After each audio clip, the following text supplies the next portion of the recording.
sudah siap belum untuk memulai renungan pada pagi hari ini? Nah, sebelum memulai renungan pada pagi hari ini, mari kita bersatu dalam doa.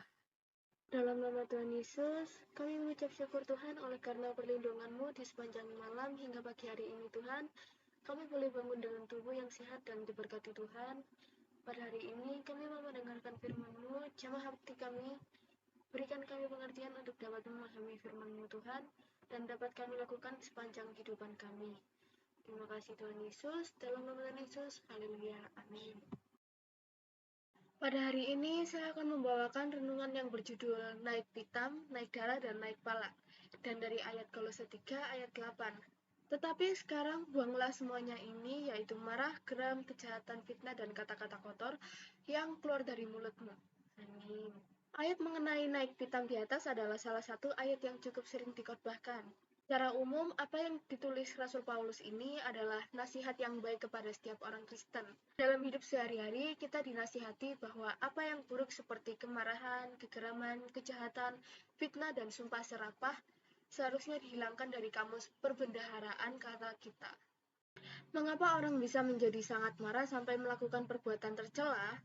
Biasanya kemarahan yang luar biasa disebabkan oleh harga diri yang terasa diinjak-injak oleh orang lain. Orang mungkin marah karena perlakuan orang lain, tetapi selama mereka tidak merasa tersudut atau sangat terhina, kemarahan itu biasanya dapat diredakan sebelum menjadi kegeraman. Sebaliknya, kemarahan yang didasari oleh kesombongan seringkali membuat orang murka dan mata gelap. Dengan demikian, dosa terjadi karena munculnya pikiran dan tindakan jahat yang tidak mengerjakan kebenaran di hadapan Allah.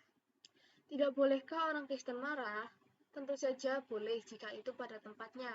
Misalnya, kita ketika melihat adanya kejahatan atau ketidakadilan dalam hidup bermasyarakat, walaupun demikian, kemarahan orang Kristen pada hakikatnya tidak boleh berdasarkan pada kebencian kepada individu atau golongan tertentu, tetapi kepada kejahatan yang mereka perbuat.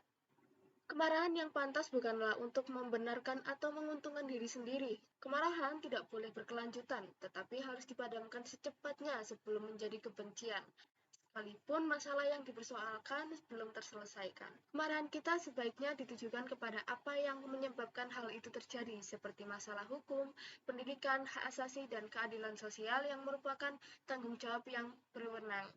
Dengan demikian, jika kita tinggal berdiam diri dan tidak mau menyuarakan apa yang baik menurut moralitas Alkitab kepada yang berwenang, kita membiarkan segala faktor yang jelek untuk mempengaruhi banyak orang di masa mendatang.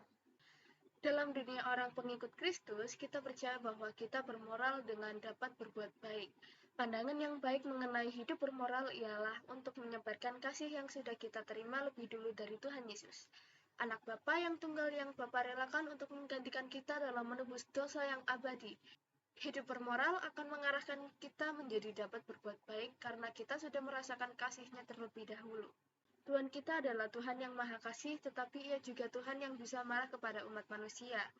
Kemarahan yang muncul dalam bentuk yang mengerikan pernah terjadi ketika sekelompok manusia atau bangsa secara sengaja atau tidak mau menghormatinya sebagai Tuhan yang Maha Kuasa dan Maha Suci.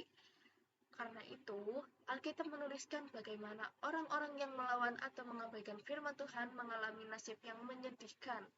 Walaupun demikian, Tuhan tidaklah terus membenci semua orang yang jahat. Kepada orang yang mau bertobat, pengampunan dan keselamatan juga tersedia untuknya. Sebab itu adalah kurang tepat jika kita menumpahkan amarah dan kebencian kita kepada individu tertentu. Sedangkan penyebabnya tidak kita perhatikan. Kita juga harus ingat bahwa di balik apa yang jahat seringkali iblislah yang menjadi biangnya. Sebagai umat Tuhan, kita percaya bahwa Ia Maha Adil dan karena itu kita yakin bahwa Tuhanlah yang pada akhirnya mengambil tindakan yang paling tepat. Sungguh berguna nasihat Paulus kepada jemaat di Filipi agar mereka memusatkan hidup mereka bukan pada diri sendiri, tetapi pada semua yang disebut kebajikan dan patut dipuji. Ini adalah tantangan bagi semua orang Kristen. Sekian firman Tuhan pada pagi hari ini, kita semua sama-sama diberkati. Sebelum mengakhiri renungan pada pagi hari ini, mari kita bersatu dalam doa. Dalam nama Tuhan Yesus, kami mengucap syukur dan terima kasih padamu. Berkat pernyataan-Mu, pembacaan firman-Mu dapat berjalan dengan baik dan lancar Tuhan. Semoga firman-Mu menjadi pedoman hidup dan kekuatan kami, baik rohani maupun jasmani. Terima kasih Tuhan, dalam nama Tuhan Yesus, haleluya.